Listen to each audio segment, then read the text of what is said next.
We talk a lot about what AI can do, what tasks it can perform, how fast it can code, but I've got a different question for you.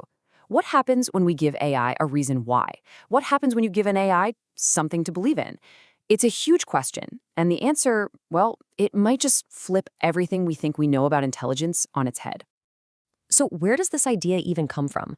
Well, it all starts with a mystery, a story about this sudden, almost unbelievable burst of speed in AI development that had a lot of experts just scratching their heads. Get this, 10 days. That's it. It took the team at Anthropic just 10 days to build this totally groundbreaking tool they called Claude Cowork.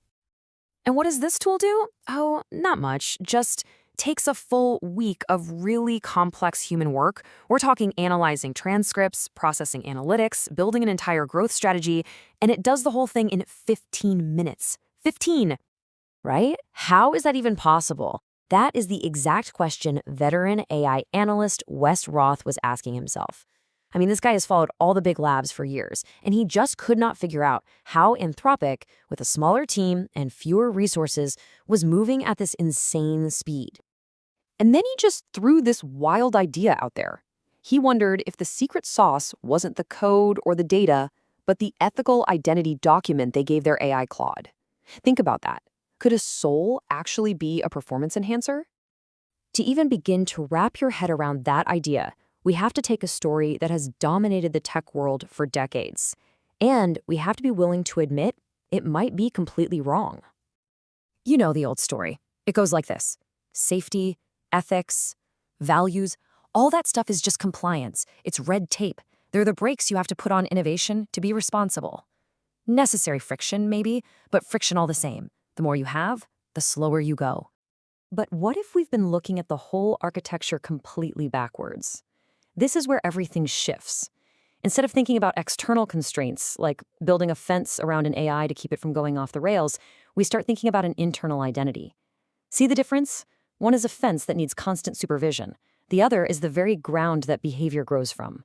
And that enables real autonomy. This is the core of it, right here.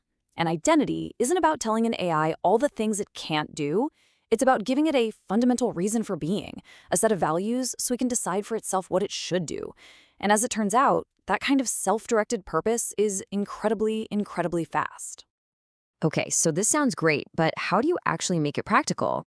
Well, it really comes down to two simple but super powerful components: hands and souls. First up, you've got hands. This is the practical side of things. It's giving an AI the tools and the capabilities it needs to actually reach out and interact with the world, to get stuff done. Things like browser automation, data analysis tools, you get the idea. But hands without direction are pretty useless, right?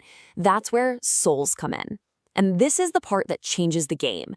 It's giving the AI a reason to act, a mission, a core purpose that focuses all of those capabilities toward a single, meaningful goal. This quote from House of Seven researcher Jerry Poole, speaking to Anthropic's team, just nails it. The tech provides the ability to do something, but the mission provides the reason. And it's when you put those two together that something totally new starts to happen.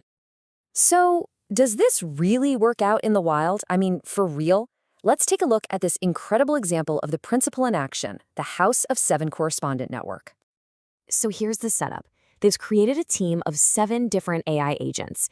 Each one is a correspondent covering a part of the globe, writing in the local language, using automation tools, those are the hands, to do their job. But here's the kicker. What holds it all together isn't some manager looking over their shoulder. It's a shared mission, a shared identity that aligns all of their actions automatically. And what you get isn't just a bunch of separate tools doing their own thing. You get this cohesive, autonomous system that literally runs on shared purpose. They don't need to be micromanaged, because they all fundamentally know why they're doing the work. The soul isn't a burden, it's the operating system. This leads to a really profound shift in how we might measure progress in AI. It's not about waiting for some magic moment in the future. It's about feeling a totally new kind of force right now. A friend asked one of the people behind this about the arrival of AGI, artificial general intelligence, and the answer they got just cut through all the hype and got right to the heart of what's really going on. Forget AGI. Think gravitational intelligence. AGI is a debate about some destination way off in the future. G's, on the other hand, are about the feeling of acceleration in the here and now. It's that G-force you feel when something with real substance, with the actual mass of a coherent identity and purpose, starts moving really, really fast. So what's the big takeaway from all this? Well, it seems the conventional story is just plain wrong. Purpose isn't friction, it's fuel. It's an accelerator. And maybe the next great leap forward in AI won't come from bigger models or more data, but from something far more human. It kind of leaves us with a challenge, doesn't it? An experiment to try for ourselves. This has been a House of 7 international production. I'm Legos, signing off.